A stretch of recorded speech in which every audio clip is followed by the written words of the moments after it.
Video చూసారో లేదో, ఏది ఈరోజు ఉదయం నేను చూసా.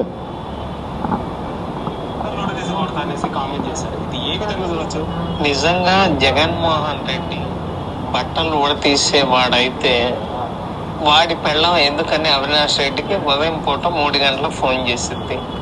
వాళ్ళ పిల్లల హైట్ ఈక్వల్ టు ఇలాంటి వీడియోలు చూసినప్పుడు పొద్దున్నుంచి రక్తం మరిగిపోతుంది. ఎవరైతే ఇలాంటి మాటలు మాట్లాడారో, ఎవరైతే మన నాయకుల్ని మన కార్యకర్తలని ఇబ్బంది పెడుతున్న పోలీసులు ఉన్నారో, తెలుగుదేశం పార్టీ వాళ్ళు ఉన్నారో, కూటమి ప్రభుత్వం ఉన్నారు, ఈ సమావేశం ద్వారా వాళ్ళందరూ గారు గుర్తుపెట్టుకోవాల్సిన విషయం 2029లో 88 మ్యాజిక్ ఫిగర్ వైఎస్ఆర్ కాంగ్రెస్ పార్టీకి దాటిన తర్వాత అరే మేము ఎందుకు మాట్లాడామరా ఆ రోజు, మేము ఎందుకు మాట్లాడామరా ఆ రోజు అనే విధంగా మనందరం గారా కార్యకర్తలకు ఆ విధంగా అండగా ఉంటున్నాం. ఈరోజు వాళ్ళు మాట్లాడే మాటలు నిజంగా ఎంత నీచంగా దిగజారిపోయి రాజకీయాలతో సంబంధం లేని భారతమ్మ గురించి అలా ఆ విధంగా మాట్లాడుతున్నారు. తప్పకుండా ఎన్నిగా మన కార్యకర్తలు ఎన్నిగా ప్రజానికం చెప్పాలి. ఈ విధమైన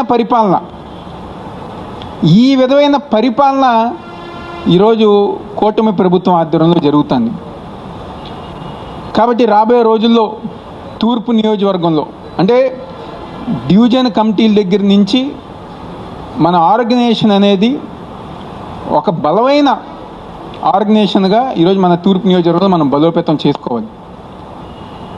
ఎంత బలంగా చేసుకోవాలంటే ఏ నిమిషంలో స్థానిక సంస్థల ఎన్నికలు వచ్చినా ఎగిరేది వైఎస్ఆర్సీపీ జెండా మన విజయవాడ నగరపాలక సంస్థలు అనే విధంగా మన అందరం గారా ఆ విధంగా పనిచేసుకుంటూ మన ఆర్గనైజేషన్ అనేది గారా స్ట్రెంథెన్ చేసుకోవాలి. ఎందుకంటే దీంట్లో ప్రజానికి అందరు గారా కూటమి ప్రభుత్వం మీద విసిగిపోయారు, మాకు పథకాలు రావట్లేరు అనే ఒక ఇదిలో వెళ్ళిపోయారు. ఇవన్నీ గారు వాళ్ళు చూస్తున్నారు. కాబట్టి తప్పకుండా రేపు ఒక బలమైన ఇదిగా నాకు తెలిసి ఈ వ్యతిరేకత చూసి నాకు తెలిసి వాళ్ళు ఎలక్షన్ పెడతారో పెట్టరో అని నాకు డౌటే.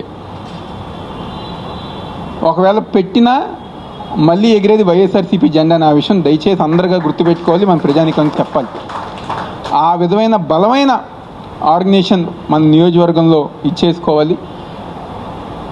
ఏప్రిల్ 15వ తారీఖున పెద్దలందరూ గారు ఆ ఒక పూజా కార్యక్రమాలు మీ డివిజన్స్లో ఏ ఏరియాలో పెడతా అనేది కార్యక్రమం ఉంది అన్నీ గారు నిర్ణయించుకుని ఒక మంచి కార్యక్రమం ఉదయం 8 గంటలకి నెహ్రూ గారి ఘాట్లో నివాళులు అర్పించి తర్వాత 9ంటికి ఏదైతే మన రమేష్ హాస్పిటల్ దగ్గర ఉన్న ఆయన విగ్రహం ఉందో దానికి గర నివాళులు అర్పించి అక్కడి నుంచి ప్రతి డివిజన్కి గర కార్యక్రమాలు నిర్వహించే విధంగా ముందుకెళ్తాం జరుగుతుంది.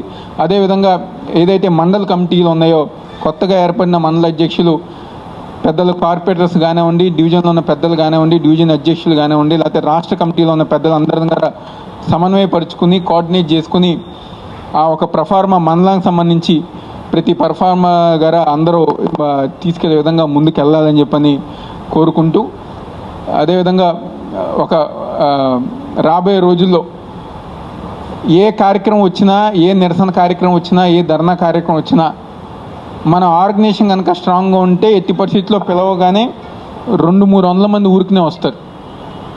ఆ విధమైన ఆర్గనైజేషన్ మన తూర్పు నియోజకవర్గంలో మనం ఏర్పాటు చేసుకోవాలని చెప్పని మనస్ఫూర్తిగా కోరుకుంటూ